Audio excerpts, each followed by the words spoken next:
Yo, yo.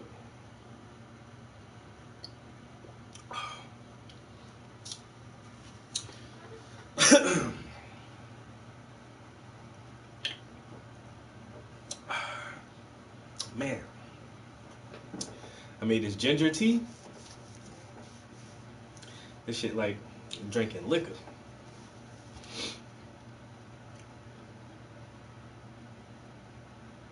Mm, mm, mm, mm. Phew. What up, bro?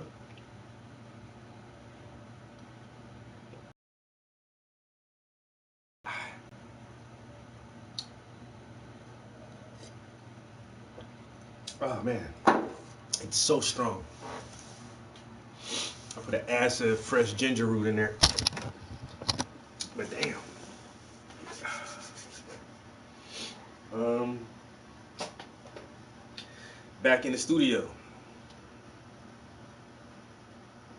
He thought I don't need nothing that tastes like liquor. I need the real thing. But this tea I made, man, it has fresh ginger root that I grind up, uh, ground turmeric, um, some raw honey, some apple cider vinegar, and an ass of fresh squeezed lemon juice. That's that probiotic shit, man. Ooh, shit. And it got kind of cold now, but oh, this shit is healthy as fuck, man. I had caught COVID, man.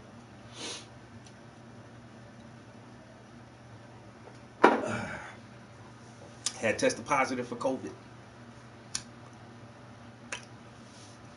so I'm trying to, you know, boost my immune system, work this thing out. Sound good though. I I don't know. I felt like I had a cold for like a day, and that was it. I felt like I had a cold for a day.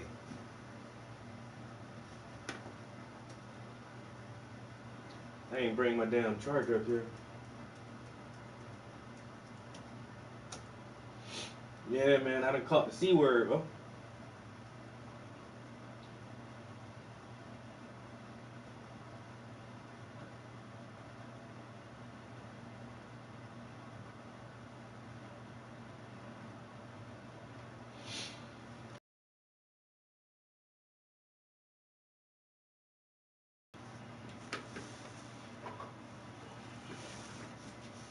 I say I feel fine now.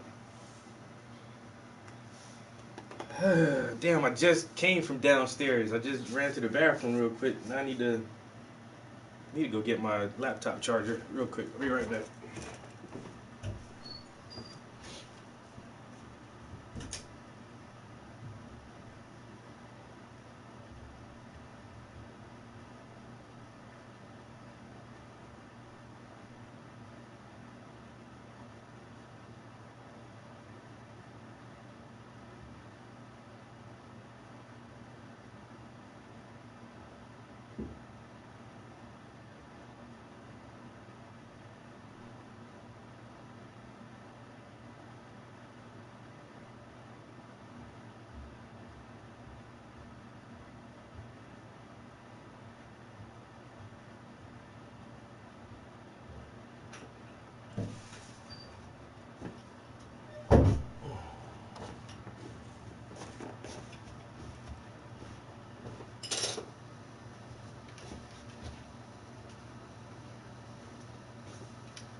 Oh,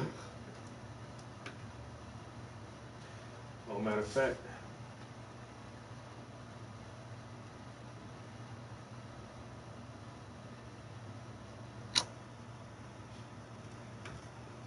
Let me turn that off for a second.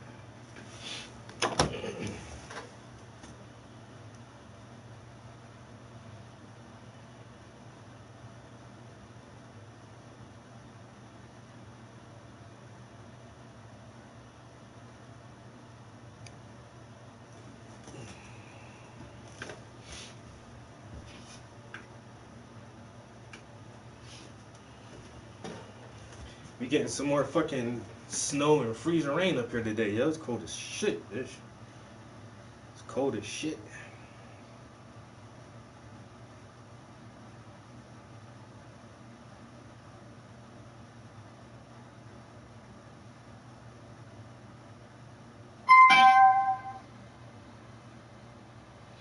Alright.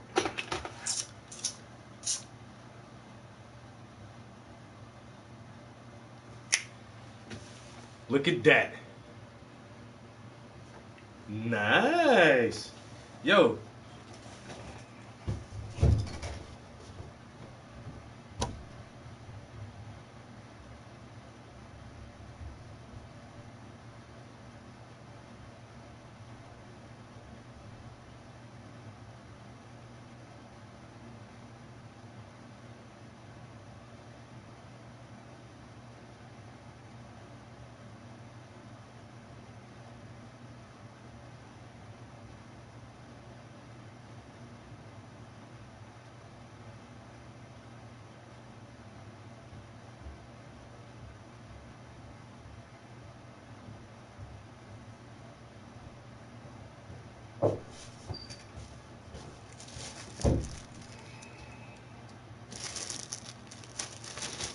I just need to know where to send this thing at.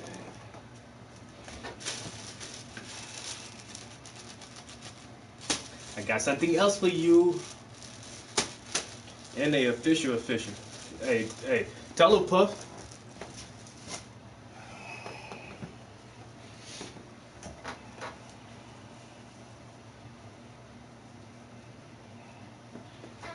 Oh yeah.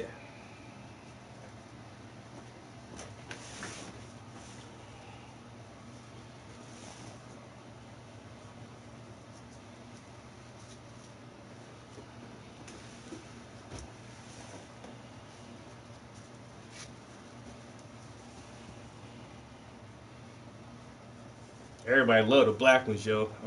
For the second order, way more people are ordering the black ones.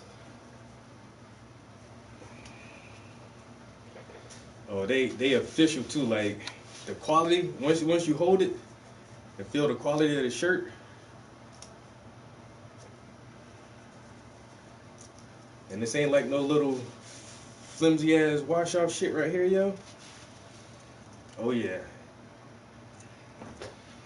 That's tight, yo.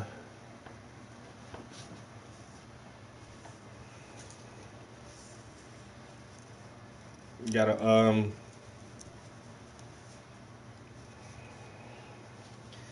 don't know, you can send me a message on right here on YouTube, or you can message me on YouTube. So this it's not public, but or will it be public? If you make a comment on a video, that might do be public. But somehow, I need your address. Or, damn. I could ask my homie to go on the Black Scranton website, and I can get your address from off of there.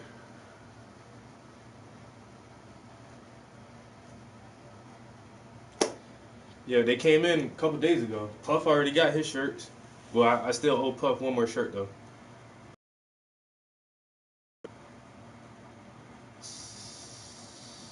7, 7 or 8 more orders just came in. So I'll be putting another order for shirts out like next week, probably like Monday or Tuesday. I'll go ahead and order the next set. Yeah, but I already got you ready to go. Signed. Well, the bag I sealed the bags back because they came in these bags, but I'm like, fuck, I gotta fucking sign these things. But I signed it and then put it back in the bag, and then this bag will go in another bag for it to get shipped to you. But I got you covered right here. And I sure appreciate the support so much. You don't even know. Yo, one of my friends, I've been getting a lot of little gifts lately, yo. One of my friends got me the plush Bob Ross doll. This shit plush as shit, yo. Or you can text me your address. My cell phone number is very public because it's on all my business cards. So I don't mind if you just text me your name and address. You can do that. You got the little paint palette in one hand and the brush in the other hand. So my cell phone number is 540-288-6671.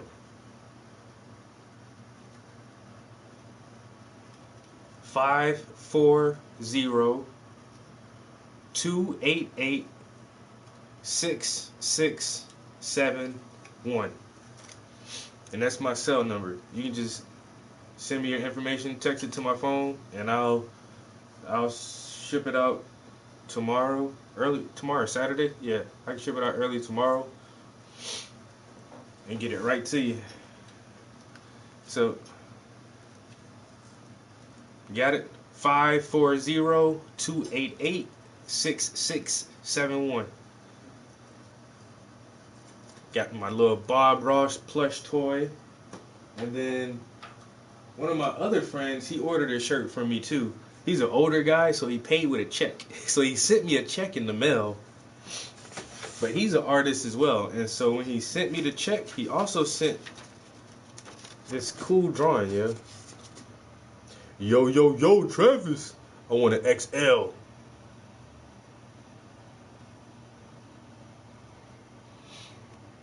It's pretty cool, right? And these are actually his dogs. He always put his dogs in his little artwork. But I got like this cool little drawing.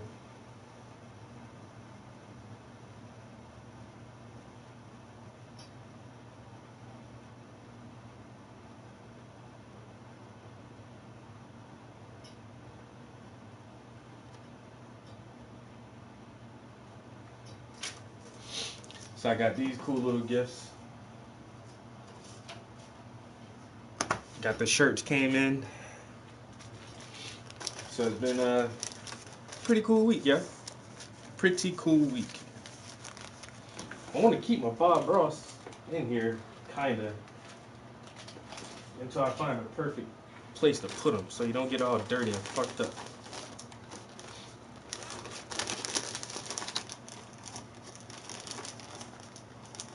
And my friend who gave me this is actually my mechanic, yo. Like, I needed some my brakes done, so I called my mechanic. Yo, I need to get my brakes done. He was like, oh, when you come in, remind me I got a gift for you. I'm like, okay, cool, that's what's up. And he said that they were down in Atlantic City and at some carnival thing or something. He saw this. He was like, I gotta win this for Travis, yo. He didn't tell me how much it took for him to win this or what game it was, but he said it took a couple tries on some game. But he absolutely wanted to win this prize just to give it to me. I thought that was pretty dope. I've been going to the same mechanic for like 10 years though.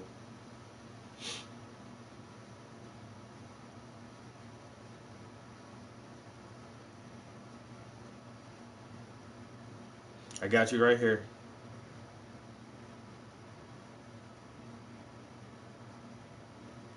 If you don't tell me nothing different, I'm gonna address this shit to Miss Piggy. Like Miss Piggy. Alright. Oh, Puff, I was watching this video earlier. It was called The 10 Worst Cities in South Carolina. And yo, like the two cities I really relate to the most where I grew up at, both of them shits on the list, yo. One of them was number one. The number one worst city in South Carolina is where I went to school at. I was like, damn. My hometown is like number 8 on the list. But it is crazy, like, so Darlington, the city of Darlington, they say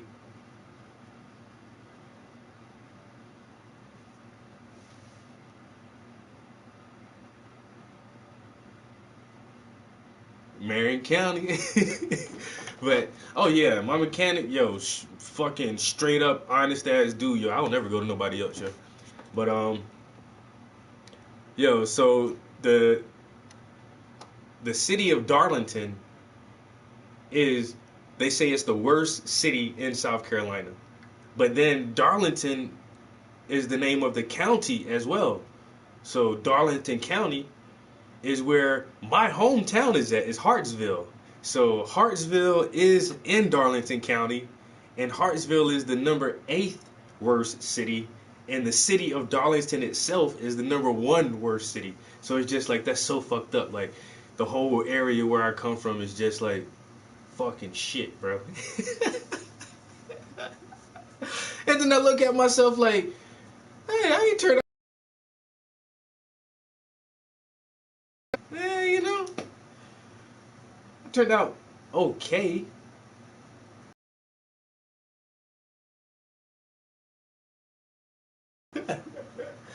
In South Carolina, if you look up our national education ranking, in low numbers, yo. Like we got some of the worst education out of all 50 states, yo. So it's just like, I don't know. Think I got a little lucky. Think I got a little lucky. And then my family be like, when you gonna move back home? Do you see these statistics, man? I'm not coming back. I'm not coming back down there. I be trying to tell some of my people, y'all ain't never lived nowhere else. Man, y'all gotta get out of there, man, and see the world and see something different. Go somewhere else, man, cause everything ain't like Hartsville and Darlington, man. They some shit, yo. Like, I guess I did not let my circumstances define me.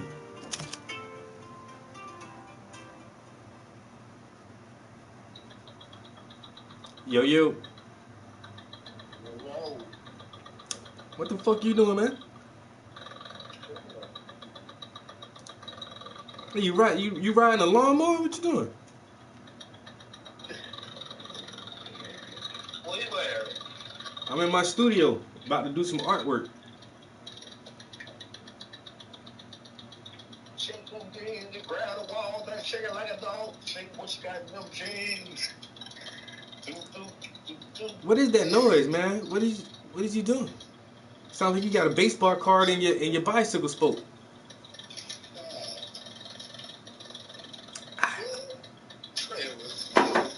Yeah. I can't hear you over that noise.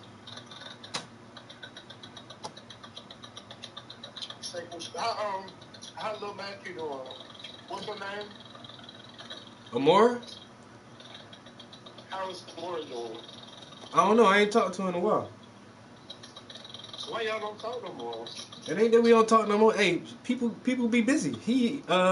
She is the director of a whole department at a university. That motherfucker be busy. Oh, but you heard what happened to the HBCU? What happened? It was a bomb threat on all the HBCUs. Did you hear about that? Yeah, all the HBCUs had called around all the HBCUs on a bomb threat.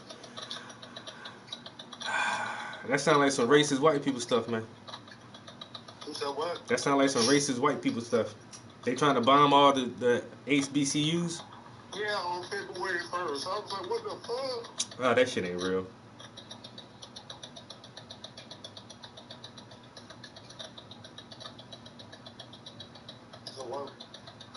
What? What is you doing? I'm telling you. Not with that noise in the background. Can't nobody chill with that noise. What is the noise? Oh, Travis, what are you doing? I'm telling you, I'm on live. I'm on YouTube live right now, letting everybody listen to our conversation. Why you upset that? Listen to our conversation. Cause you call me while I'm in my studio doing my thing. I'm supposed to drop everything and just talk to you. You don't watch my YouTube anyway, so it don't matter. You ain't never gonna see it. What's your YouTube name? My name, what my name is. Man, you stole a mini bike from somebody or something. What is that? Minding my damn business. Sound like one of them old them bubble lawnmowers for the kids. Y'all remember them, the little lawnmowers you push? Make bubbles. You know what I was trying to say. My voice deep. No. My dick deep.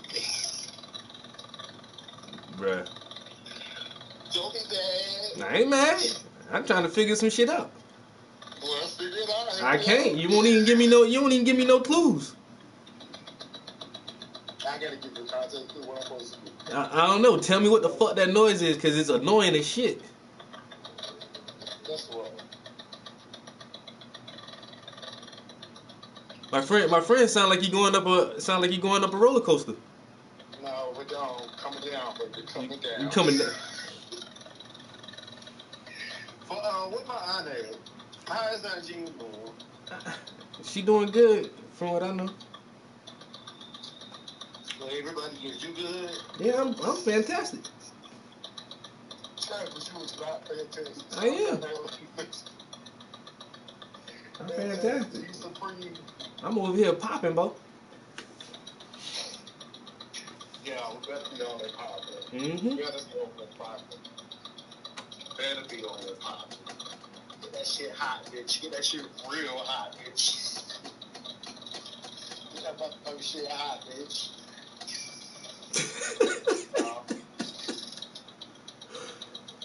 Sure, right. Let me call you back when I get out the studio, man. Alright, we'll have to do that shit. Alright. My cousin weird as shit, yo. That motherfucker crazy. That bitch still won't tell me what the fuck that damn noise was.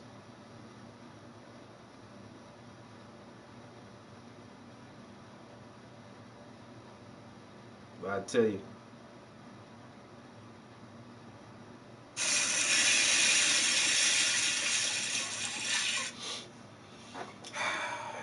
Yeah, my cousin threw it off, bro.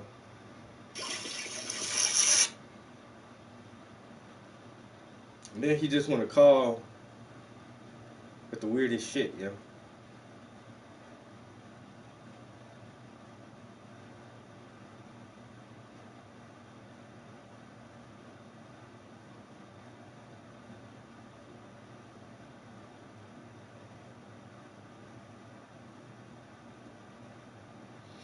Yo, who know who the fuck this senator is? I ain't never seen this guy.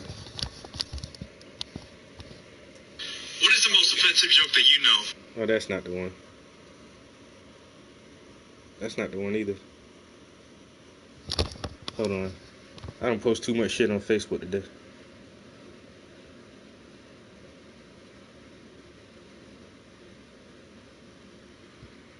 Goat's milk latte drinking, avocado toast eating. Can I take cocaine with my spouse? No, sir.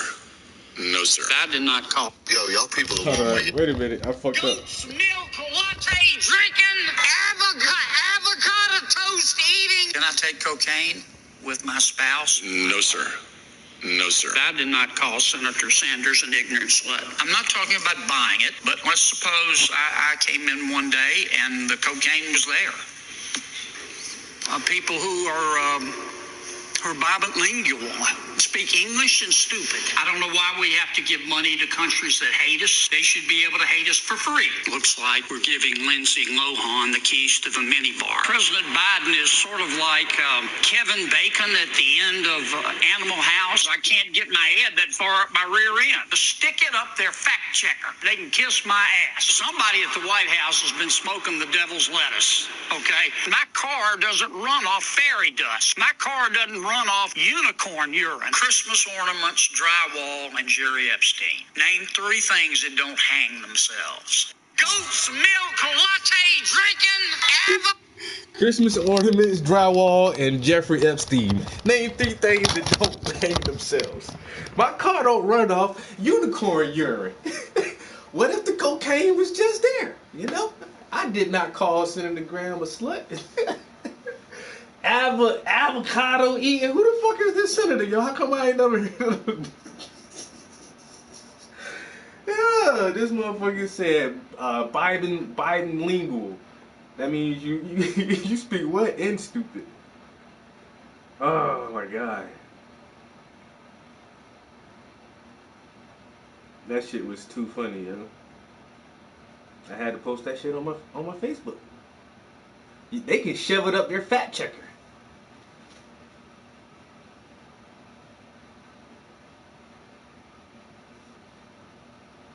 Your Facebook shares went down a little bit. The Meta Corporation trying to get some of y'all to come in. Come on, man, get part of this Meta.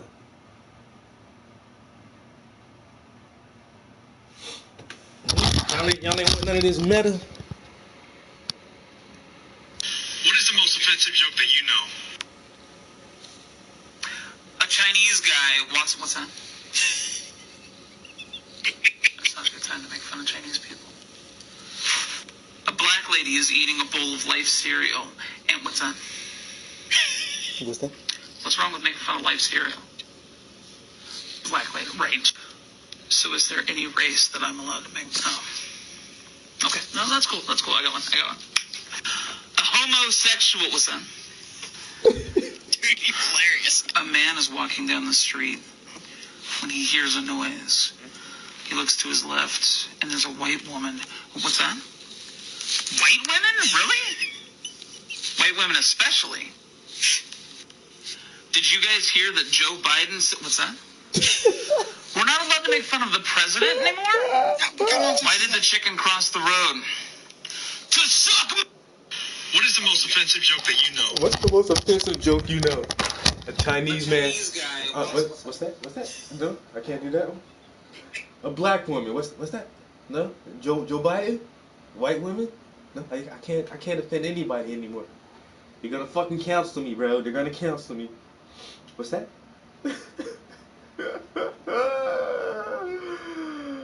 A man was walking down the street. He looks to his left. He sees a white woman. What's that?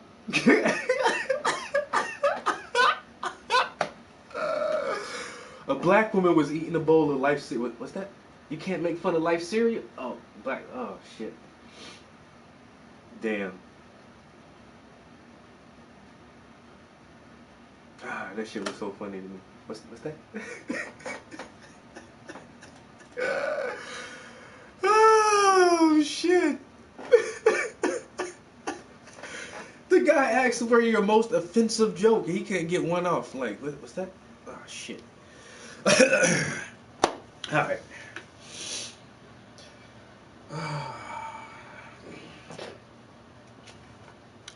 Time for some beats. Because I've been playing with GarageBand.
applause. No applause, please.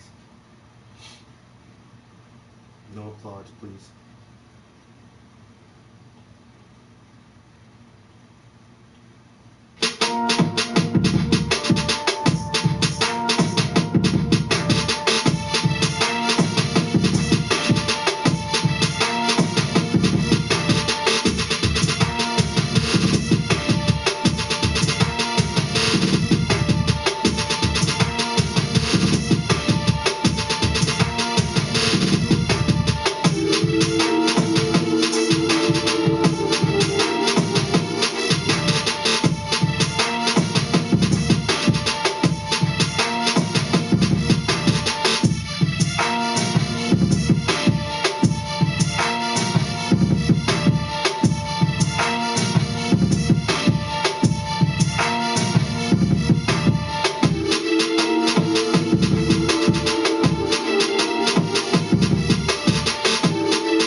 Save your applause, please. Please, thank you. Thank you. Save your applause, please. How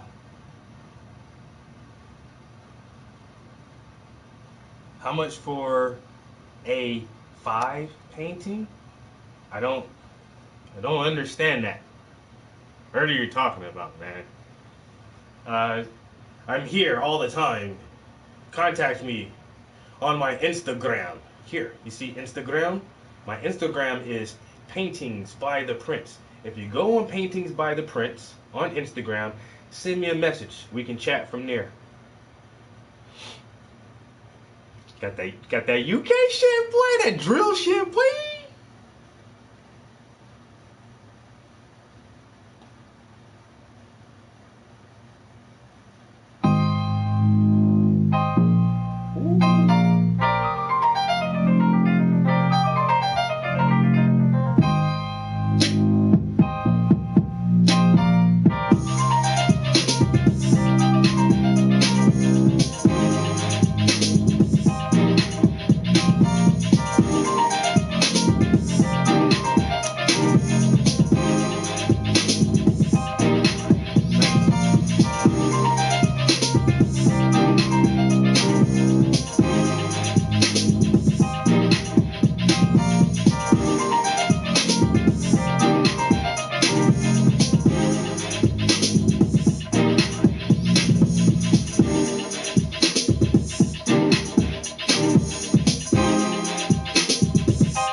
Playing around, just trying to learn some shit. I did make a couple of riffs myself. Some shit ain't come out right, but I'm practicing on that part too still. So,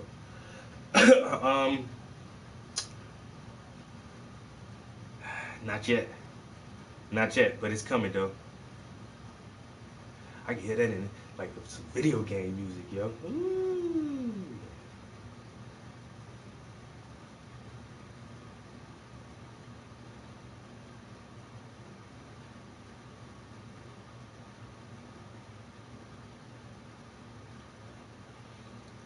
This one not finished yet.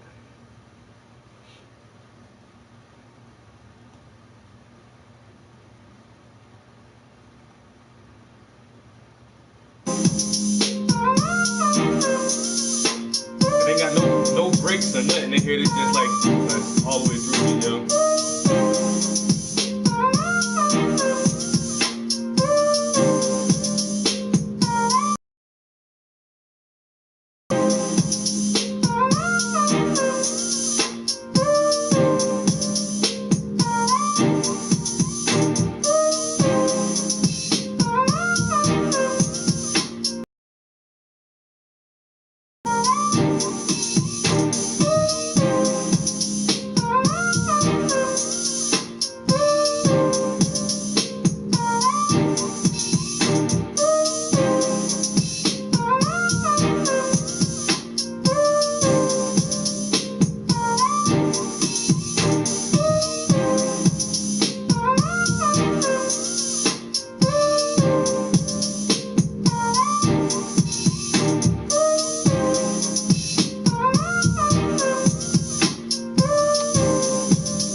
play with that shit somewhere later. I gotta add like some breaks in the intro to that shit though.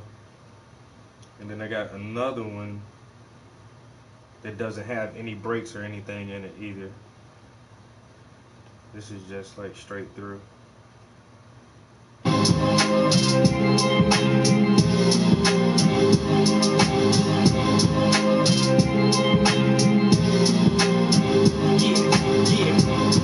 Cause I flow to my own beat. From the dirty south, I came from the mean street. They say my town is like the worst in SC, but I lost it up. Yeah, cause I flow on my own beats. Juice Danger came in, he say, yo, peace. I say, oh yeah, he say, oh no. I said, toss a nigga, let's really roll.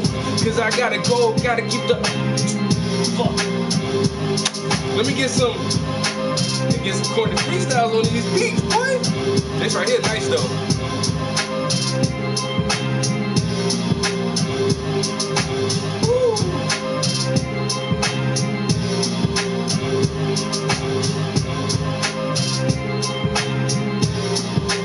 Alright, enough of that. No applause. No applause.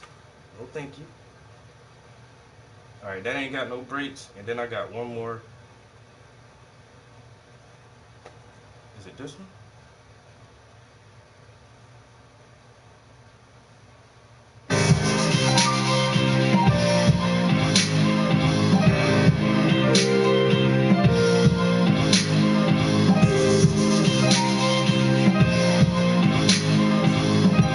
Yo, what up?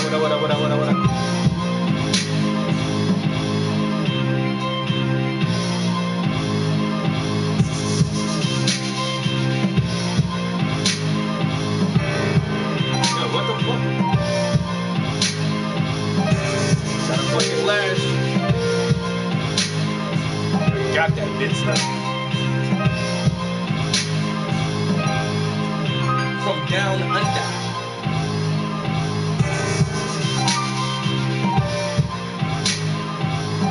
I'm about to be a killer producer in this shit. What? Yeah.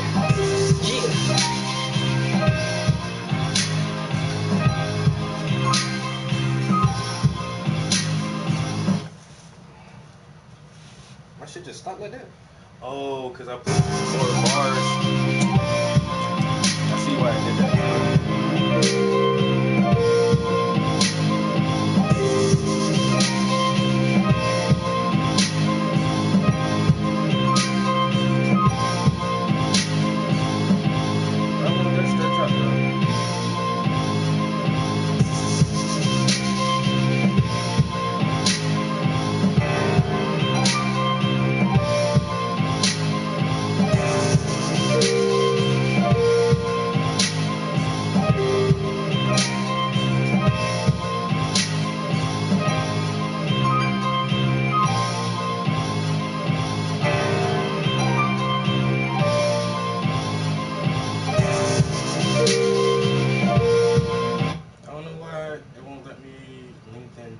This one, shit.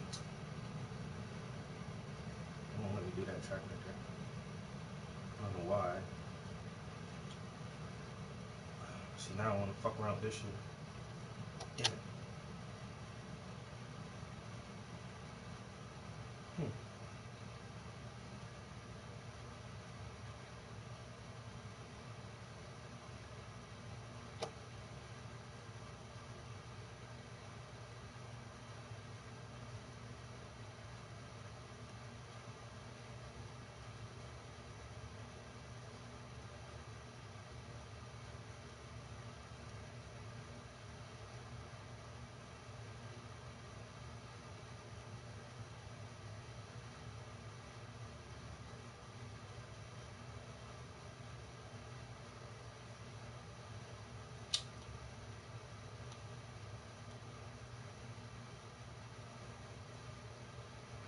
I don't know why I can't do that.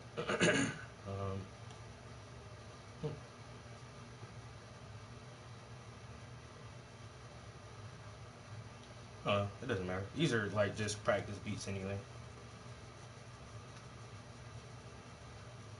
So yeah, those are. Oh, this is my music. just some beats I made on GarageBand. I didn't know that GarageBand was free. And when I found out GarageBand was free, I got the app and just been making some beats. Some of them came out pretty nice. Just to say they're just like some fun things that I threw together in like a couple minutes. That's all it really takes, you, is it's a few minutes. You find some loops and you put some loops together and then you have a beat. That one was pretty good. I think I don't have a favorite one yet, but I do like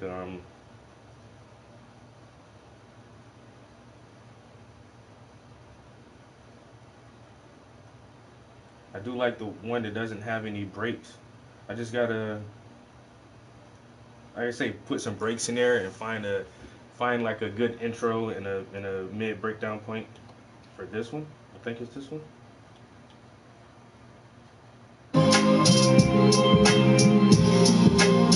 All right, you want to play with this real quick? Let's see how we can do this, guys.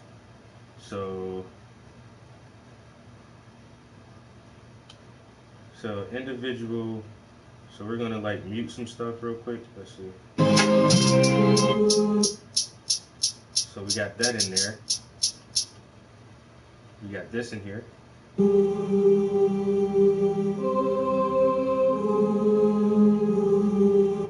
Then we got this beat. Then we got this.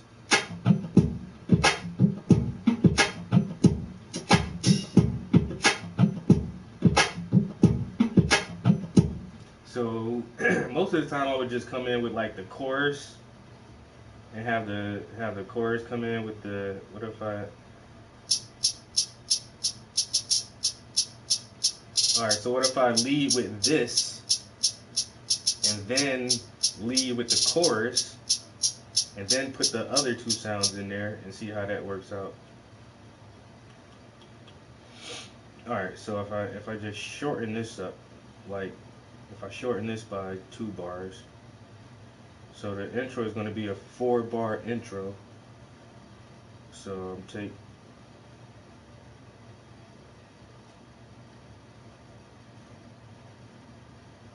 oh no, I'm doing that wrong. So I want to keep that. I'm going to shorten this, move this here, and then if I shorten both of these, move those out the way, and then it starts off something like this.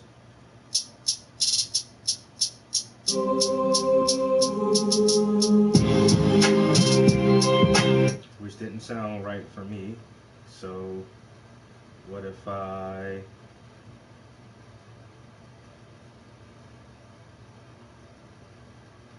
did this instead?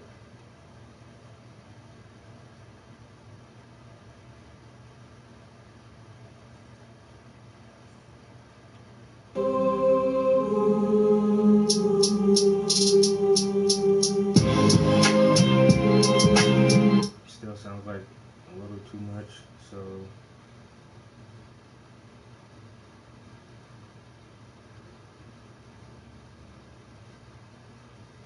if I shorten that more,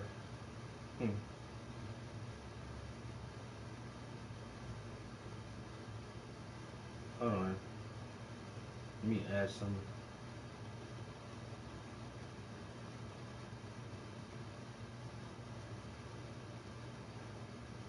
Okay, so now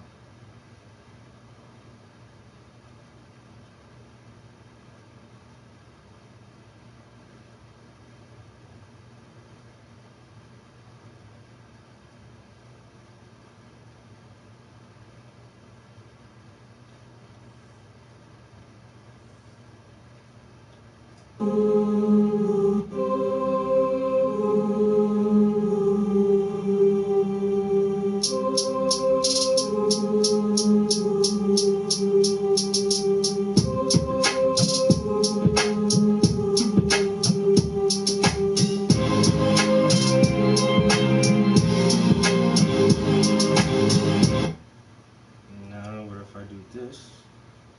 Look at that there.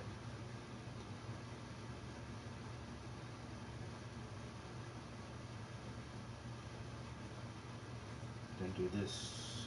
Alright, let's try it like that.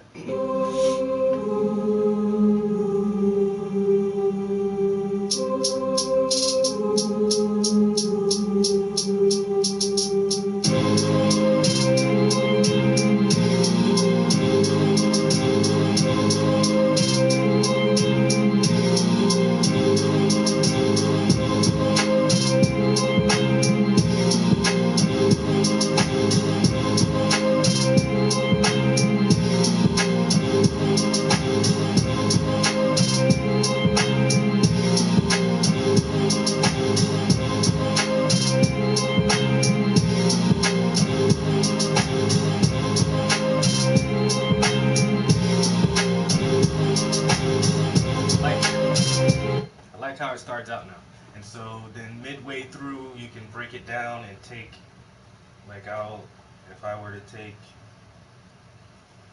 well, if I just took this out and took this out, and then it would drop off.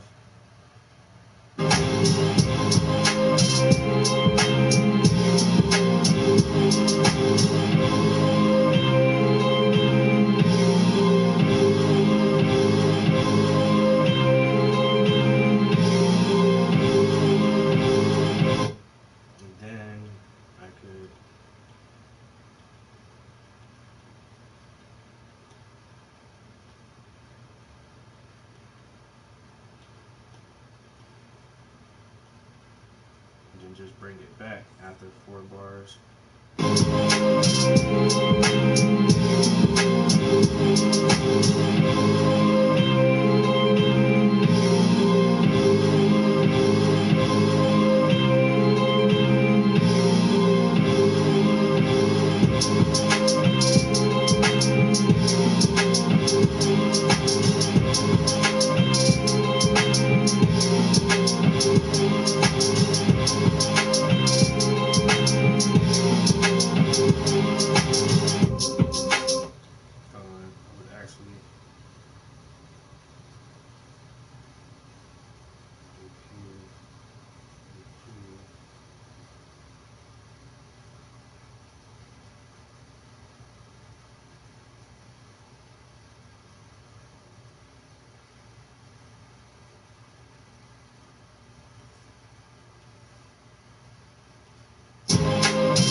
Something like that.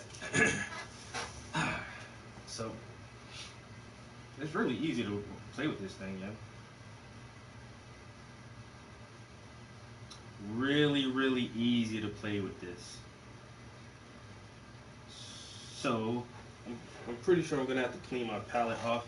I've had that paint sitting on there for a couple days now. So I'm gonna listen to this one beat while I scrape this palette. Not that one. I think it's this one.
Damn, an 8-hour spreadsheet.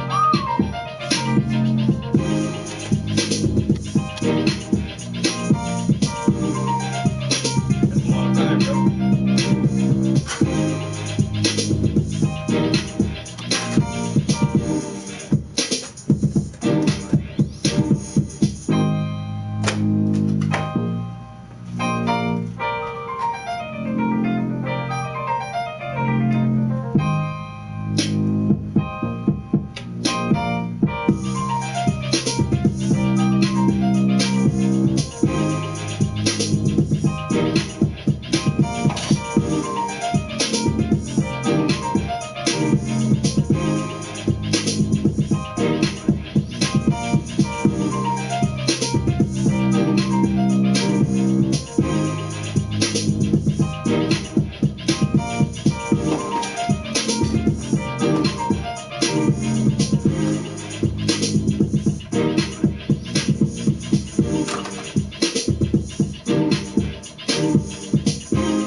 Oh, I love that beat, yo. That's so nice, so nice.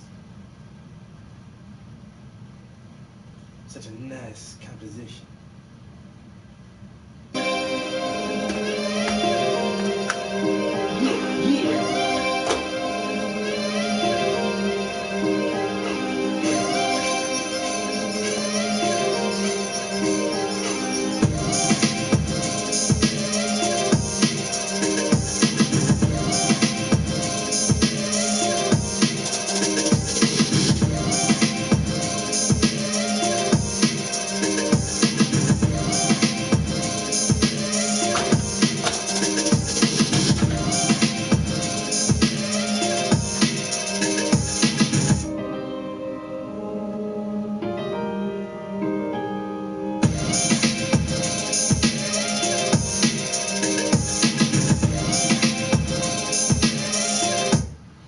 All right, I've been working on this fabric for a while now. I really want to try to get this wrapped up over the weekend. So between now and Sunday,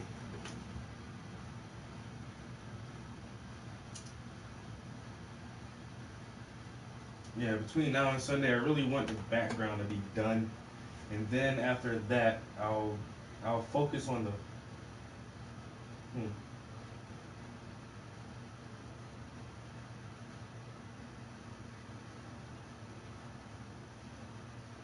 Yeah, after I wrap the background up, I'll focus on the phone,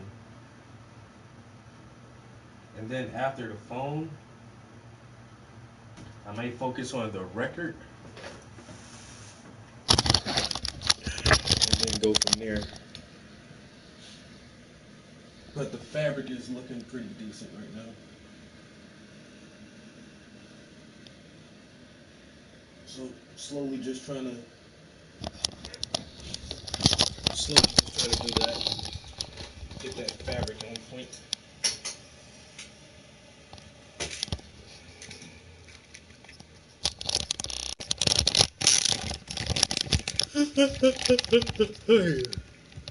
They say I'm from the worst county in South Carolina, man.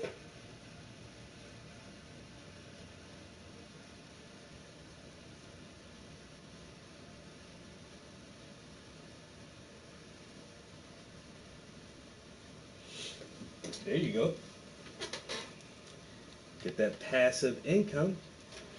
I don't work for this shit. This shit works for me, man. That shit just comes in. It just works like that, bro. It just comes into me.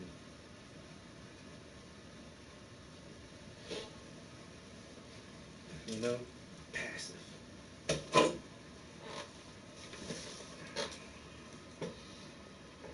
Alright, turn the Wi-Fi back on this. And see if we can find something interesting to listen to on YouTube.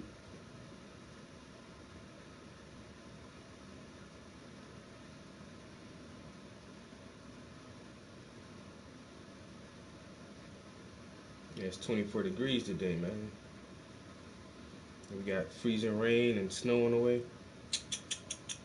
Not a good look. Not a good look.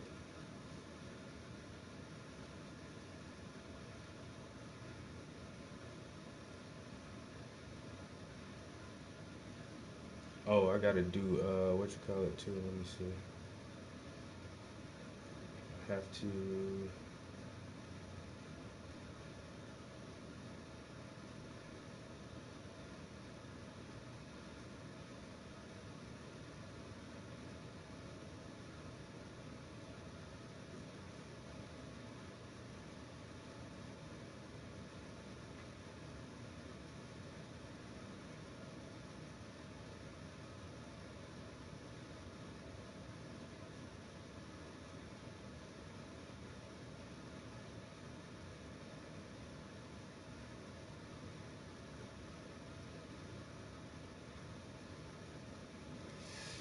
Have to turn the Bluetooth off on this. Just more than catch errors. With Grammarly, you can find really good, no, perfect words that make your writing sharp. So I can turn this one on. As a matter of fact, for what it's worth, Grammarly can, yeah, that's long. We can get rid of that, and this, good, and this, or how about this? Nice. Grammarly helps you be concise. If your tone might make someone...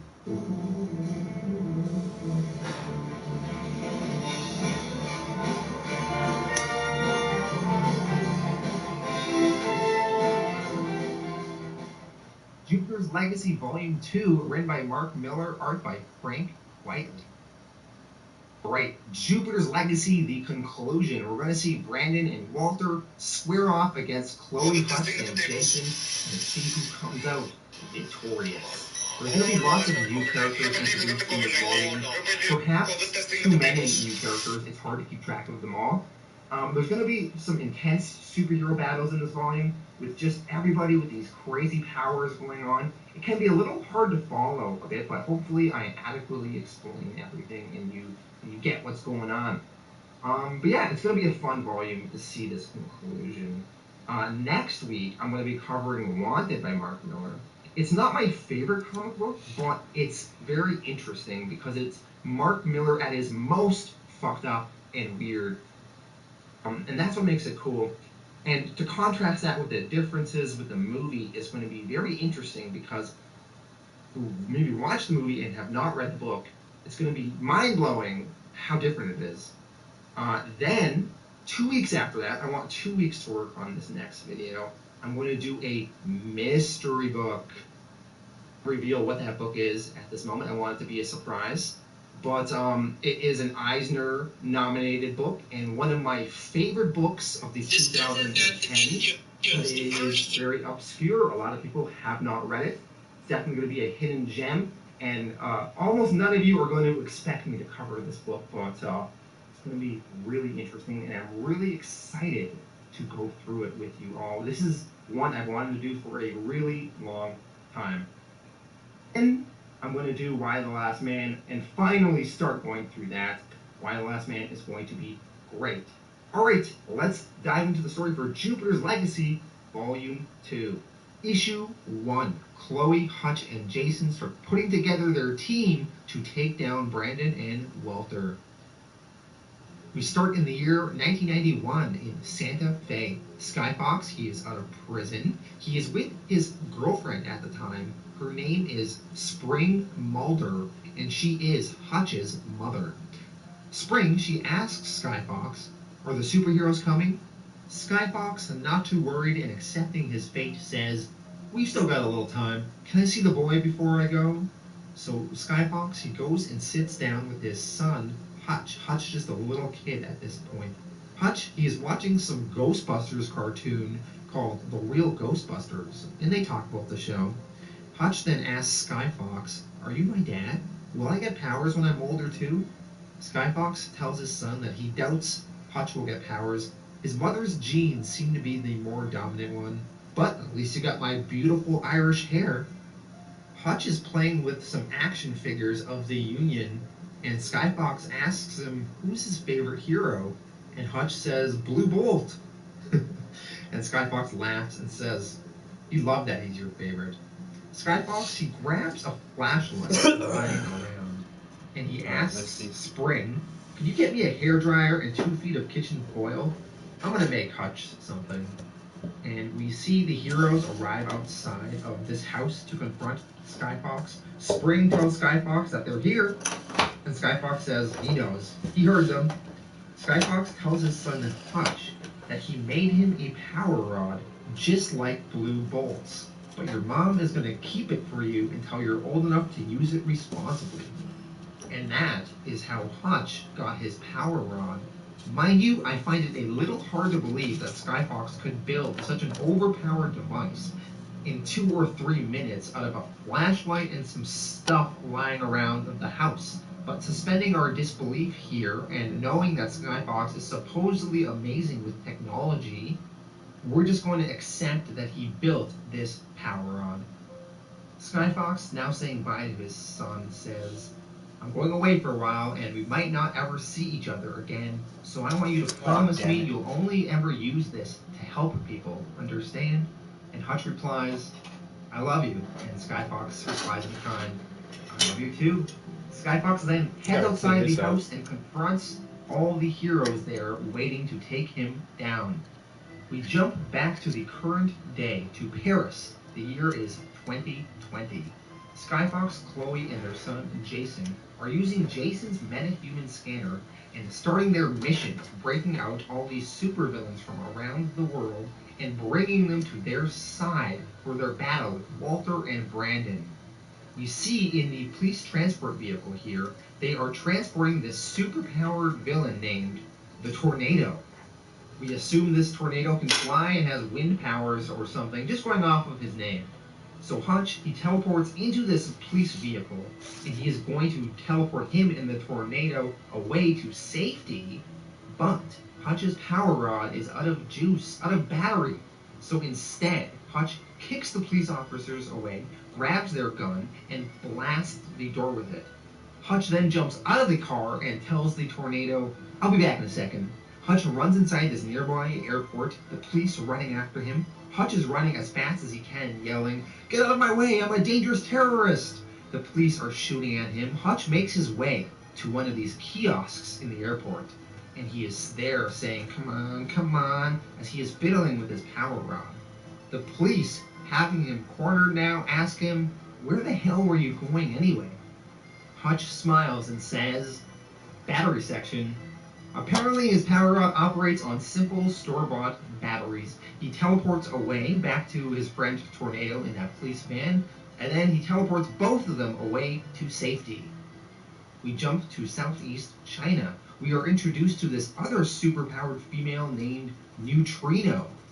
Neutrino has the power to go subatomic in size and ride electron waves across electric currents to anywhere in the world. So she just robbed this bank. She is talking to her girlfriend on the phone who lives in Cape Town, South Africa. The girlfriend's name is Shockwave, and she has the power to create electricity with her hands. So the police are chasing this Neutrino in some sort of high-speed car chase. Neutrino is not worried though.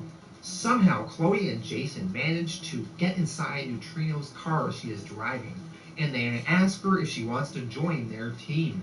Neutrino, startled, she uses her powers to ride the electrons across the phone signal all the way to her girlfriend in Cape Town, South Africa. Neutrino, she pops out of her girlfriend's cell phone and then returns back to normal size. Neutrino is now panicking and tells her girlfriend that they need to run now. But Chloe shows up moments later and says, "You think I can't outrun a subatomic particle?" Shockwave tries to blast Chloe, but Chloe just puts up a force field protecting herself, and then she tells the two of them, "Now, are you guys going to join my team or what?" We jump to Singapore. Hutch recruits a girl named Light Girl, who is capable of shooting light beams. Chloe recruits a guy named the Wood King in Berlin. He has the ability to control trees and wood, I guess. Hutch then recruits a guy named Automaton in London, who is a robot. Chloe and Jason in Antarctica recruit a guy named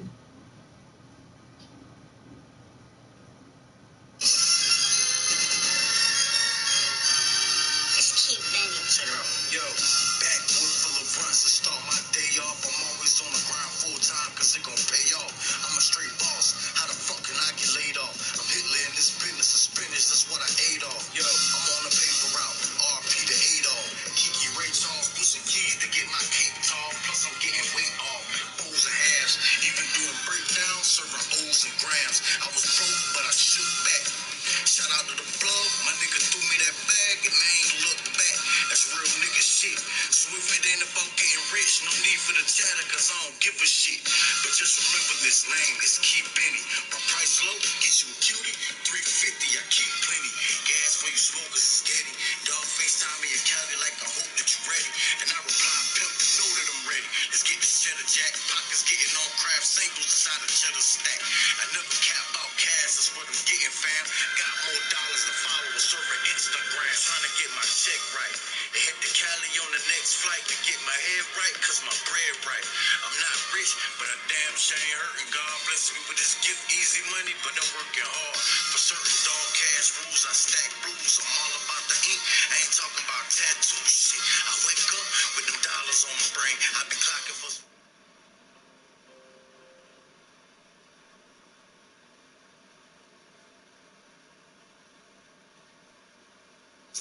Yo, this phone call just fucked my shit up, yo. What the hell?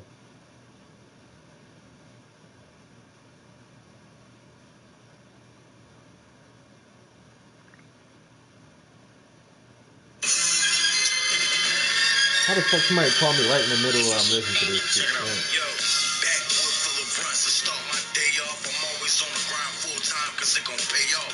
I'm a straight boss. How the fuck can I get laid off? I'm Hitler in this business of spinach, that's what I ate off. Yo, I'm on a paper route. RP to Adolf. Kiki Ray Charles pushing keys to get my cake tall. Plus I'm getting weight off.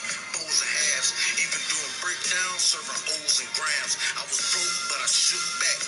Shout out to the plug. My nigga threw me that bag and I ain't look back. That's real nigga shit. So if it ain't about getting rich, no need for the chatter, cause I don't give a shit. But just remember this name is Keep Benny. My price low, get you a cutie. 350, I keep plenty. Gas for you smokers is steady. Dog FaceTime me and Cali like I hope that you ready. And I reply, pimp, know that I'm ready. Let's get this cheddar jack. Pockets getting on craft singles inside a cheddar stack. I never cap out cash, that's what I'm getting, fam. Got more dollars than followers, serving Instagram. Trying to get my check right. They hit the Cali on the next flight to get my head right, cause my bread right. I'm not rich, but I damn sure ain't hurting. God bless me with this gift, easy money, but I'm working hard.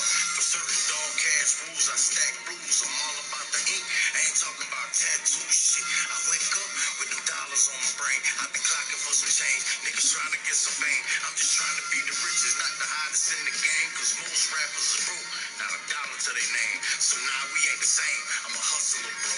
Made a vow to the money. I'm in love with the dough. And lust for the hoe. I fuck them, then it's back to the grind. Pimp touch a couple bad shit. Every time I palm it, smoke bomb shit. I blow side on the regular. Back then it was Phillies in the dime of the regular with rhymes for competitors. But that was young man. Beef bet shooters came to sticks like a drum set. I got stamped by the goats. I've been a young vet and still going in. Hell nah, I ain't done yet, nigga.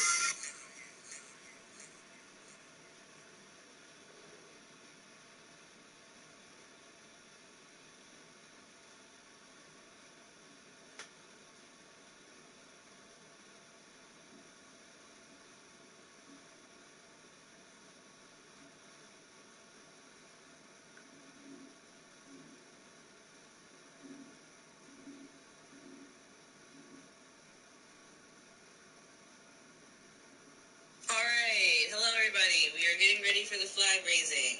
Shout out to Vicky and the medical school for the flags. They're all there ready. Bags are packed. The only thing that needs to go in them now is the programs that are done and look beautiful. So, yeah, it's great. It's fantastic. We're there.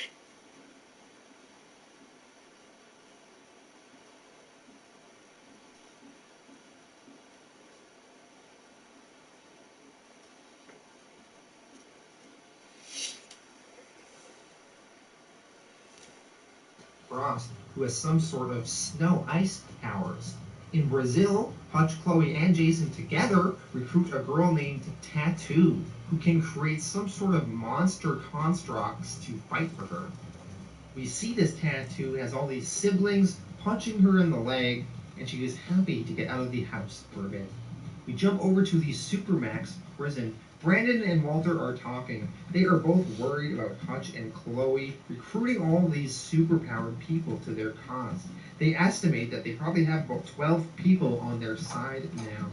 They both think that this is all Jason's doing, Chloe's new son. The kid is smart. Brandon is arguing with his uncle. All this stuff with Chloe, Hutch, and Jason, and all the political problems they are having with the Chinese right now, Brandon is frustrated, and he thinks that they should just take over China, move in and seize control. Walter argues against this, though. He says, "We didn't take control of the White House to become the same old imperialists. We're building something new here, and they should learn by osmosis." As they are having this discussion, that woman Skyscraper, whom we met back in Legacy Volume 1, who was arrested by that Barnabas Wolf, she tells Walter, overhearing their conversation, "Chloe Sampson finally got her shit together. What comes next is everything you've ever been afraid of, Walter." We jump over to Dubai. We see this superhuman parasite known as Repro. His real name is Rajesh. He is in suspended animation and frozen in this type of chamber. Repro is a very powerful person. He can duplicate another super empowered being's powers exactly, almost perfectly, and with just as much skill. Now we see this tour guide is explaining to these tourists what the deal with this Repro is and why he is in this weird chamber. Apparently, in 2016, Repro, he stole some powers, and he tried to rob the Sheik and was captured by the authorities, and he remained trapped here in the lobby of this fancy grand hotel as a warning to any other would-be superpowered criminals with their eye on the family's riches that they better not try anything. Now, the hotel and royal family have their own superpowered guard. Her name is Reiku. She is super badass and tough. She has strength, super speed, and grade 1 psychic powers. Very similar to Walter's. The Saudis pay her $100,000 a week to guard this place. Now we see Chloe. She is and she is high up on this tower, surveying the situation. Hutch, he is blending down below, having his own eyes on the place.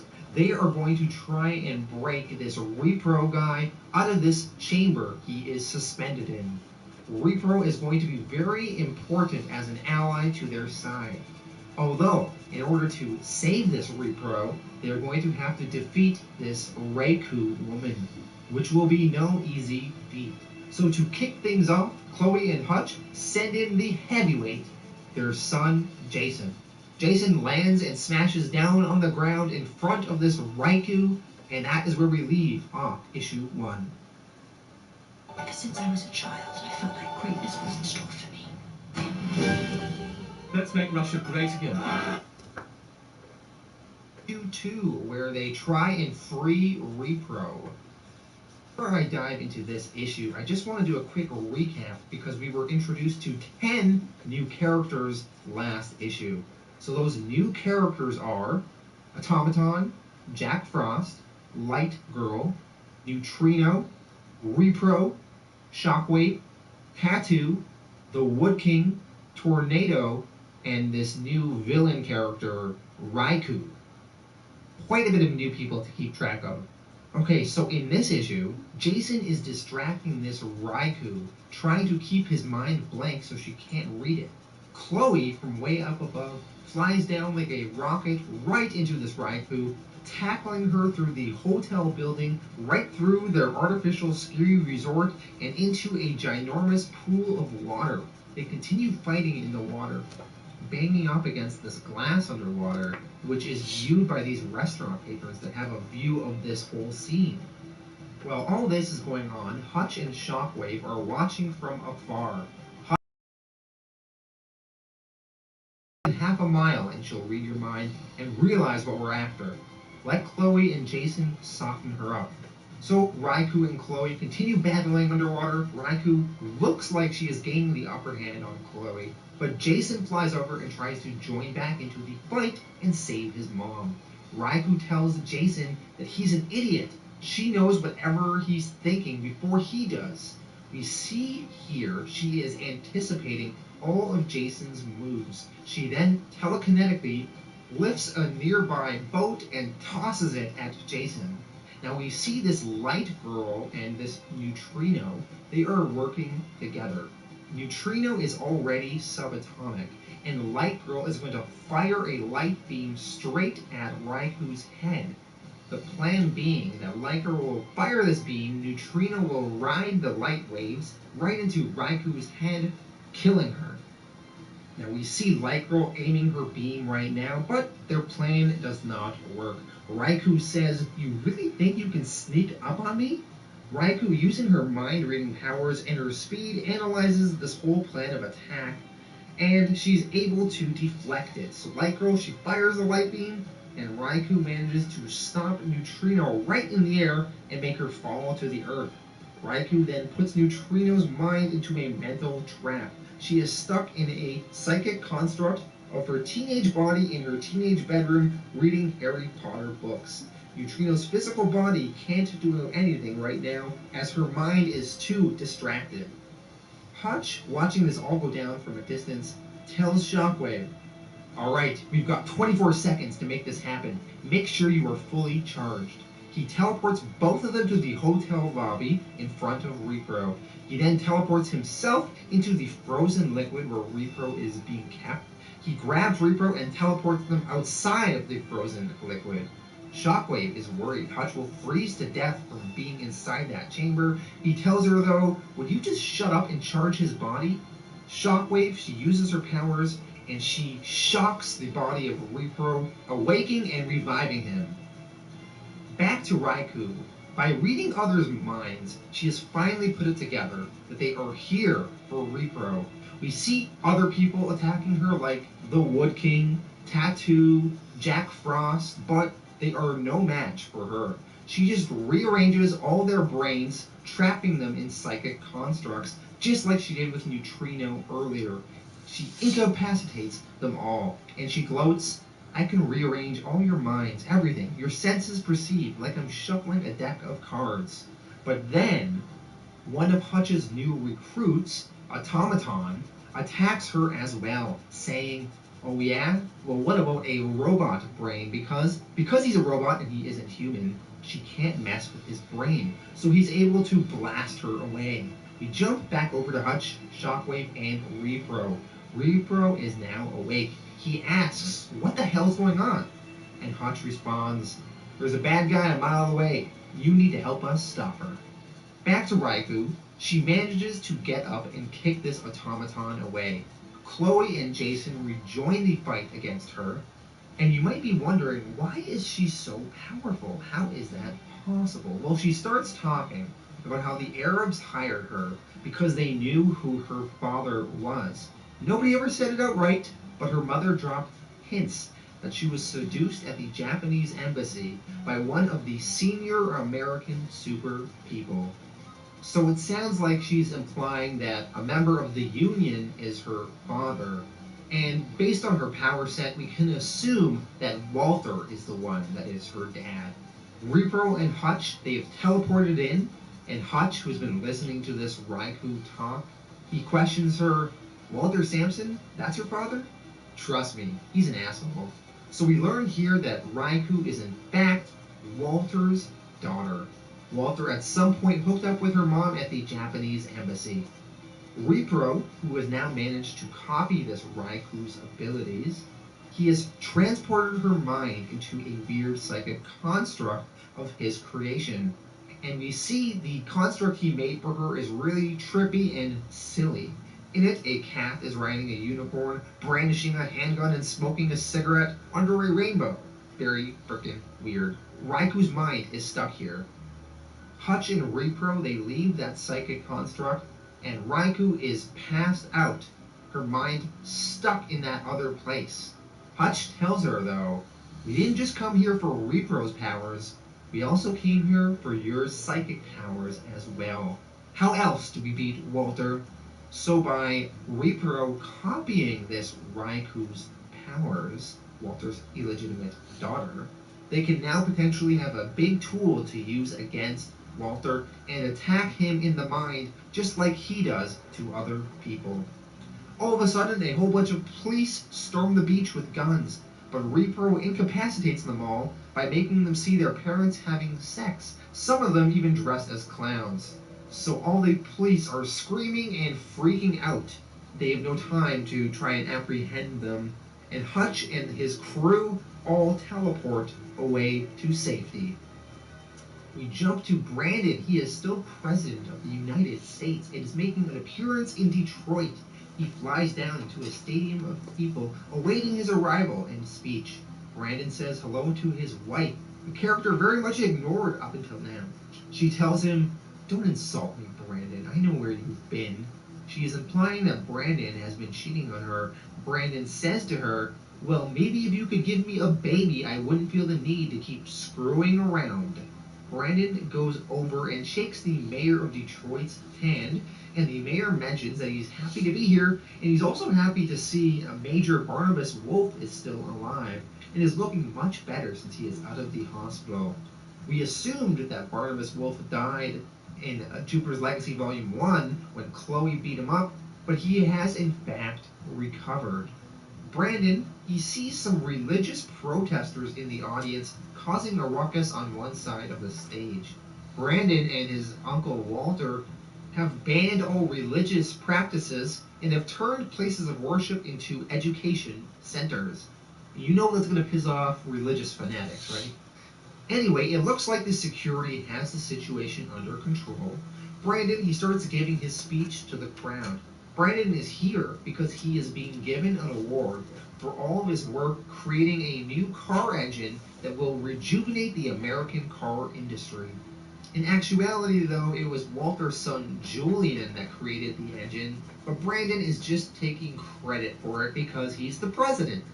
In the middle of Brandon's speech, a man in a trench coat walks up to him and says, "Well done, Mr. President. Congratulations again on your reforms. Now burn in the name of the Lord Jesus Christ." And we see the man has a bomb strapped to his chest with 1 second on the timer. It blows up. Brandon is blasted back of it. We see a huge explosion has engulfed much of the city and this stadium and flattened the area. Brandon is fine, as is Walter and Brandon's wife. They've all been protected in these force field barriers. Walter tells Brandon that man was part of some sort of Baptist Jihadi alliance. That blast must have taken out 15 blocks. Brandon snaps. He yells, "You do something good and they just tear it down, even when you're trying to help. Gather the team, we're hitting China." And Walter says, "What? China? They have nothing to do with this." And Brandon says he doesn't care. "I've had enough of being all reasonable. It's time to prove America means business." Even though China had nothing to do with this attack, Brandon has been arguing for a long time that they need to stand up to China for whatever political argument they were having, and he is sick of being told by his uncle Walter no. Walter tells Brandon, "No, you can't." Brandon calls down some lightning from the sky and strikes his uncle Walter with it, and Brandon tells his uncle, "Nobody tells me what I can and can't do." Brandon then flies away. Walter wants to go after Brandon to stop him, but Brandon's wife tells Walter, "Don't. You're not strong enough." And his new team are hiding out in Africa. apparently in one of Skyfox's old headquarters in the form of a floating ship. They are watching the news, and they see that Brandon has just taken over China. He seized Parliament in 20 minutes and issued a statement that he is now taking over the entire global economy. The Wood King says, Brandon is crazy. What are we going to do? And Chloe responds, nothing. We hit them, they'll crush us like bugs. We need another 40 or 50 supers before we can consider taking them down. Jason, who's on a laptop working with his metahuman scanner, says he's picking up another superhuman somewhere in Russia, a Caucasian male, incredibly old, with an enormous energy signature like nothing we've ever seen. Jason then says to his dad, I think I found your father. We see Skyfox in Russia looking at his old costume hanging up on the wall. This is the first time in Jupiter's Legacy that we see Skyfox in the current time period. Mysterious thing time. Issue 3. The Resistance recruits Skyfox. Hutch, Chloe, and Jason teleport to Russia outside the warehouse that Skyfox is now living in. Hutch says he thought his dad was dead all this time. Jason asks if Hutch thinks his dad will help them, and Hutch says that he hopes so. Hutch and Chloe both explain to their son about how Walter stole Skyfox's girlfriend in the 60s by messing with her mind, at least that's what Skyfox thinks, and Skyfox might want revenge. Everybody just thinks Skyfox was paranoid, though. Chloe stretches out a hole in the wall, and they enter the warehouse. Chloe is noticing that Skyfox appears to have no security, and Hutch says, it's my dad. Why would he need security? Now we see Skyfox is there watching television. He explains that apparently this warehouse was an old information center during the Cold War, and the Soviets recorded every show that ever aired in America and stored them on VHS tapes in the basement downstairs. So Skyfox, he's here watching some of these old tapes. Specifically, he's watching his old trial from back in 1984 when he tried to expose Reagan's links to the Iran-Contra affair. Hutch, he introduces himself, and he says that he is Skyfox's son. His mom was Spring Mulder from Santa Fe. Skyfox says that he knows who Hutch is, and he is not interested in this whole Magnificent Seven thing he's trying to put together. Hutch argues, why not? And Skyfox says, because it's pointless. I don't care about saving the country that locked me up half my life and tried to execute me 3 times. And Chloe says the other supervillains don't seem to mind. And Skyfox counters, that's because they're idiots. I should know. I led them for 20 years. Chloe asks, surely you want to see Walter taken down? Isn't he the reason he became a super criminal? And Skyfox replies to that, no, I turned because I realized that superheroes were little more than uniformed agents of the corrupt ruling class. We were great at throwing the poor in prison, but the real crooks were the capitalist elite, preying on working men and women. Skyfox, looking at his son Hutch, though, says, you look a lot like me, but sexier, of course. Hutch pleads with his dad to help. With him, they could free the entire Supermax and have a real fighting chance against Walter and Brandon. Skyfox is not interested, though. He just wants to play with his old inventions and drink some vodka. Tells Hutch, though, at one time he tried his best to fight the oppression, but America is happiest ruled by liars. Skyfox then tells Hutch about the night that he came to see him, the night that he gave Hutch his power on. That was the night all the superheroes came to attack him because he tried to break up the banking system. Skyfox says, they beat the crap out of me. It took 100 of them, but they did it. And do you know what the crowds did? These ordinary people that I tried to free from a system that enslaved them? They clapped. They cheered them on while they took me away and locked me in the Supermax. That's when I realized that people were shit, and I'm better off here with my booze and research. Hutch pleads with his dad, saying, please, I've never asked you for anything. And Skyfox replies, very wise. If you want the truth, the people deserve Walter Sampson. Every last one of them. I thought this was some pretty good writing, explaining Skyfox's disillusionment with society. I get his side of things. Why would he really care? He tried to help the people, and they cheered when he got defeated because they are stupid and don't truly know what is in their best interests.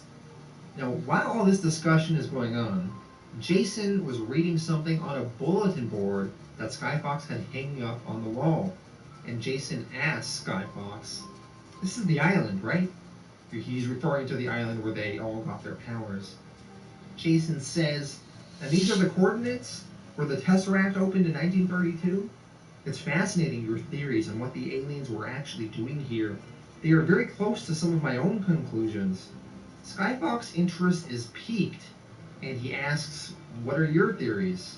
And Jason says, "Well, I think they were artificially manipulating the human race, introducing a brand new species to breed with the indigenous culture to create something far stronger. I suspect they're preparing us for a harsher environment, or maybe leaving Earth altogether. Do you think they interfered in the past at earlier stages in human evolution?" And Skyfox replies, "I put money on it." So some interesting theories and some new tidbits of what the mystery with the aliens is. Skyfox tells Jason, "You know, you're pretty interesting considering I hate kids. How the hell did that happen?" And Jason says back, "Well, my dad didn't abandon me." Jason taking some shots at Skyfox here. Skyfox, insulted, tells them all, "Get out." Jason asks, "Did I touch a nerve?" Skyfox, he opens the wall some more and points out, saying, "Get out before you really piss me off." So Hutch, Chloe, and Jason leave. After this meeting, Hutch thinks back to old memories of his dad. There's not many of them. So we see this memory of his mom talking to him. This is right after he received the power rod. And his mom asks Hutch, "Why did you say you loved him?" And Hutch responded, "I don't know. He's a superhero, isn't he?" So he told his father he loved him back then. Maybe out of some sort of fatherly respect, or maybe just as a way to honor his dad's superheroics. But his dad certainly didn't spend enough time with him to really earn that love. But yet, still there are some moments of tenderness. Spring, Hutch's mom, responded, "Well, maybe deep down he is a hero." We see Skyfox holding Hutch when he was just a baby. Spring asks, "Did you ever think you could be this happy?" And Skyfox replied, "Never." But in the current day, once again, we see Skyfox analyzing his past and his relationship with his son, and now his grandson. And Skyfox comments in reference to Jason, "Man, that's a massively annoying kid." Back at their hidden African floating ship base, Jason still thinks a prison break on the Supermax is still their best course of action, despite Skyfox not joining them. If they can pull off a successful prison break, their forces will outnumber Walter's 2-1. Jason, he's got a few ideas on how they can maybe pull this off. Chloe and Hutch are talking about the situation. Hutch is saying how dire a positive outcome potentially is. Chloe then says, "Well, if things are really that bad, I guess I should get on with this. A little trick my dad showed me. Something he made for my mom after rescuing some miners. I've been saving this graphite since the pencil factory." In her hand, she crushes that graphite into a small diamond, and she asks Hutch, "If we survive this, will you marry me?" Hutch, he smiles and says, "I'll think about it." Jason, in the other room, he smiles, and he overheard his mom proposing to his dad. All of a sudden, though, Skyfox, having a change of heart, he walks through the door of this base, and he tells everyone there to take it easy, just the cavalry arriving. "Come on, like anyone surprised I came? Especially you, Guilt Trip." He's pointing to Jason as he says this. Hutch and Chloe run in, excited to see Skyfox arrive, and they ask him, "What changed your mind?" And Skyfox says, "I just remembered how much I hated Walter, and how this was probably my last chance to strangle the prick."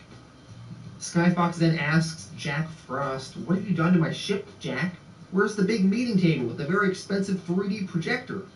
And Jack says, "I sold it on eBay years ago, boss."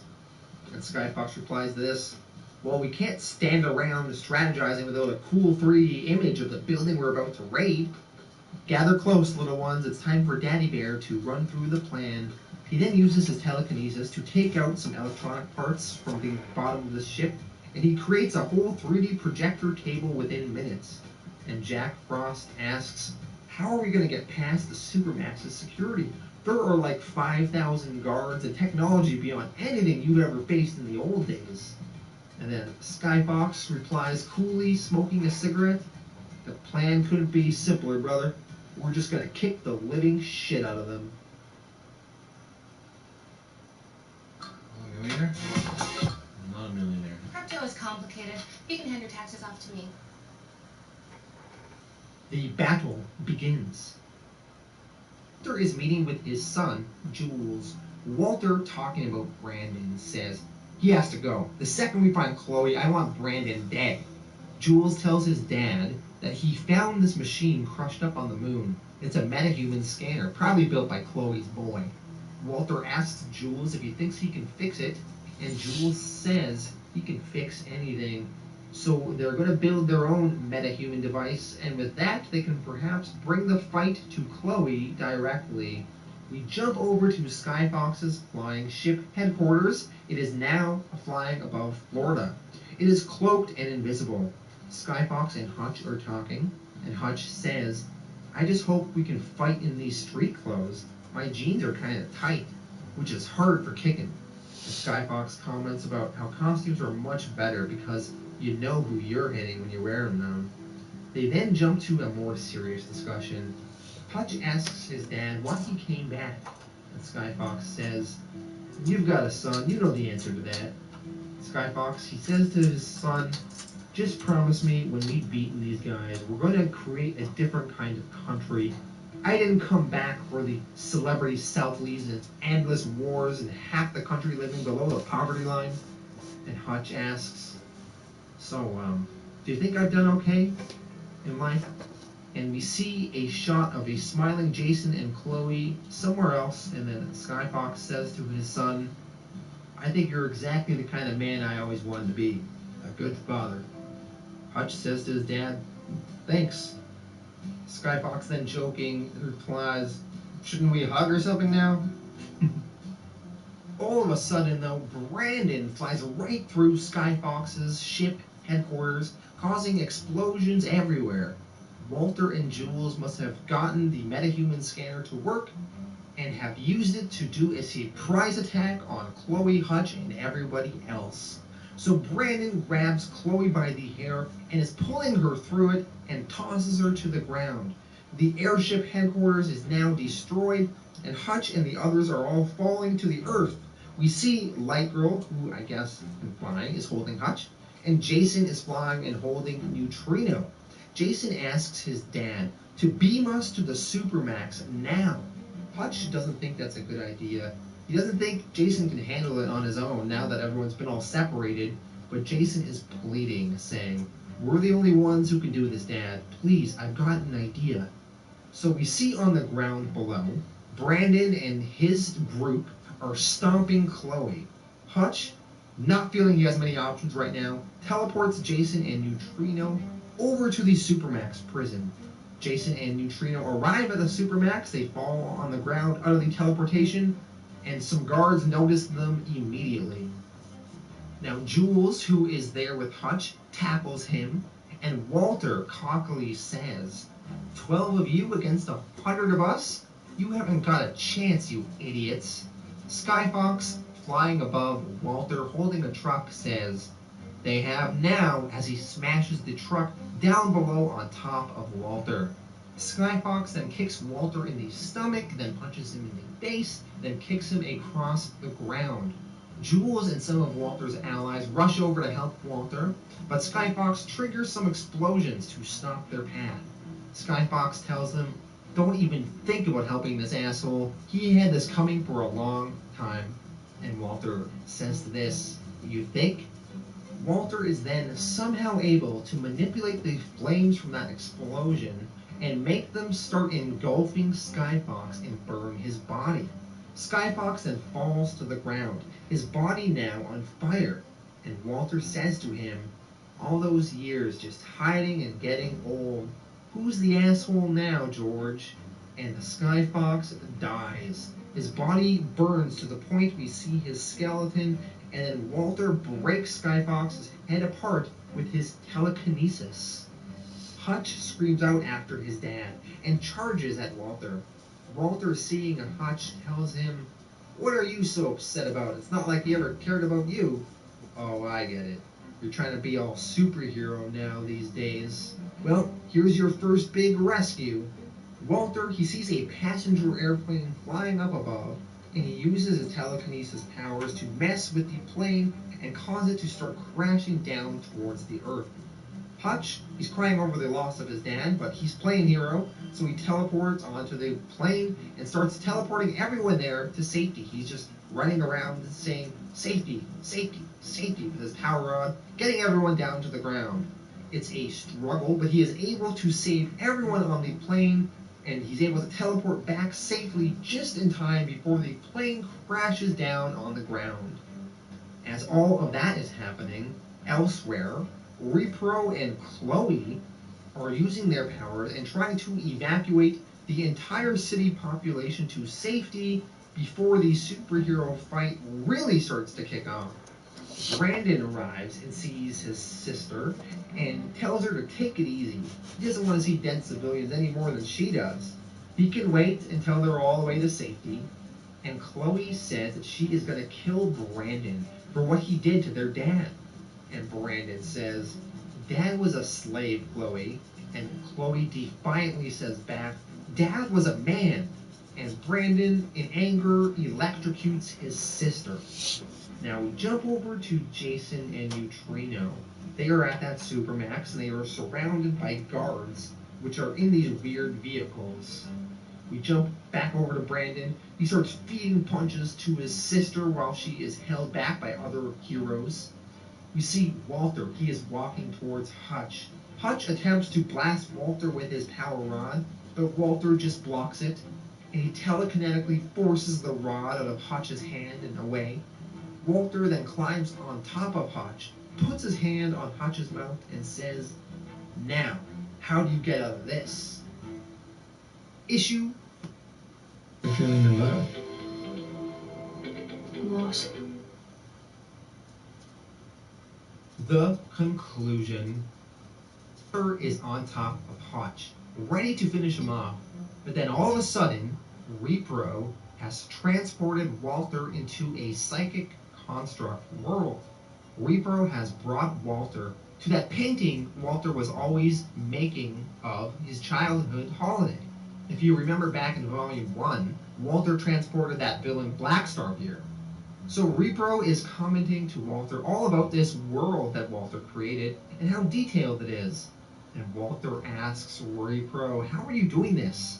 And Repro says, "I stole these powers of a daughter you have out there. I'm told this trick is a personal favorite of yours, distracting the mind while the body is being pummeled." But Walter is a little bit too powerful for this, though, to fall victim to that. He says, "You idiots, do you really think I can't do two things at once?" So Walter punches Repro out there in the real world. And Walter and Repro continue battling psychically in the mind, as well as battling in the real world simultaneously. Walter, he transports Repro's mind to when Repro was first put into suspended animation over there in Dubai. Repro then transports Walter to when Walter's wife Sunny was dying in the hospital of cancer, and he tells him, "I want you to relive that moment, how that felt." Walter says never. He breaks out of that psychic world. In the real world, Hutch and Repro continue attacking Walter. Walter, he then psychically transports Repro to a hospital bed, and Repro thinks he is waking up out of a long coma. The doctor and nurse come up to Repro and tell him, "Oh, we thought we lost you. We've been mopping your brow for days. The fever took you." And Repro asks, "Where is he?" And he is told, "Well, you're in France. The year is 1915. You were wounded in battle. Your wounds became infected and you looked confused." And Repro says, "Oh, I thought I was a supervillain fighting a gang of former heroes. Oh my god, has this whole thing been a dream?" And then all of a sudden, Walter is the doctor in this psychic construct, and he tells Repro, don't be ridiculous, this is just me getting the upper hand. Walter was able to successfully distract Repro in his mind. In the real world, Walter chucks a car at Repro and crushes him. So that is the end of the Battle of the Psychics, Walter victorious. Walter now turns his attention to Hutch and starts walking closer and closer to him. We jump to Chloe, she is still getting the shit beaten out of her. We jump to Jason and Neutrino at the Supermans. Jason tells Neutrino to shrink down and jump into his ear. She'll be safe in there, for now at least. Jason, he then flies through the prison wall, and he's going to try and start releasing the prisoners. He has to keep in mind, though, they can only release the top 9 floors of the prison. Anyone below that is a little bit too crazy to let loose. Jason is stopped, though, by that Ruby Red, and one of the guard vehicles grabs Jason. We jump back over to Chloe. She manages to toss the other heroes aside and gets a punch-in on her brother. And Brandon tells her, you evil bitch, you stupid ugly cow. You seem to like rescues. Here's a good one. Better think fast. Because they are near the coast, Brandon creates a huge tidal wave that is ready to engulf the area. But Chloe just creates a sonic boom with her mouth and breaks the wave apart. As Chloe breaks up this wave, Walter and Hutch are squaring off. Hutch tries to shoot at Walter with the power rod, but Walter is able to block it. And Walter says to Hutch, was that it? That was your best shot? No wonder George never talked about you to anyone. What a disappointment you must have been. You look so much like him in his prime. This is like killing him twice. I wish he could have seen what's coming next. President Walter Sampson. Walter then starts walking closer to Hutch and creates various duplicates of himself in Hutch's mind, so Hutch won't know which Walter is the real one. Walter then tells Hutch, come on, little bastard. I'll even give you a free try. Which one's the real me? Give it your best shot. Hutch, thinking about what to do, he talks to his power rod and says, Walter's real head. And the power rod teleports inside Walter's real head, right into Walter's brain, killing him. Hutch then says, home. And the power rod returns to him. With Walter now dead, Hutch says, that's for my dad. Mind you, if the power rod can just be transported into anyone's brain, maybe they should have just been transporting this power rod ages ago when they were back in Australia to just Brandon's brain and Walter's brain and everyone else's brain that needs to be taken out. Anyway, no time for logic now. This power rod is too OP, is all I'm saying. We jump back over to Jason. Jason is talking to that Ruby Red, and he tells her that Neutrino is already freeing all the prisoners. Ruby Red doesn't believe Jason, though, and Jason tells her, go ahead, call your guards if you don't believe me. So Ruby Red, she uses her earpiece, and she calls into Alpha Team Security to ask about the situation. But Neutrino, who is in Jason's ear, she can ride electric signals and waves, and she is able to ride them straight to the location of Alpha Team, past all these sensors and alarms, through the earpiece signals that Ruby Red was sending. So Neutrino rides those waves, and then she returns to human size once again. She kicks the guards away, and she opens the prison doors. And Jason, his plan working, says to Ruby Red, tricked ya. With the doors now open, we see all the prisoners escaping. Hutch, he runs over to go and help Chloe, but Jules is attacking Hutch now, and he steals the power rod of Hutch and is angry because Hutch just killed his dad, Walter. And Jules says he is going to smash Hutch's brain in. But just then, Jason shows up in his portal with all the escaped Supermax prisoners. Totally this portal, I don't know who has the ability to have it established, I don't know.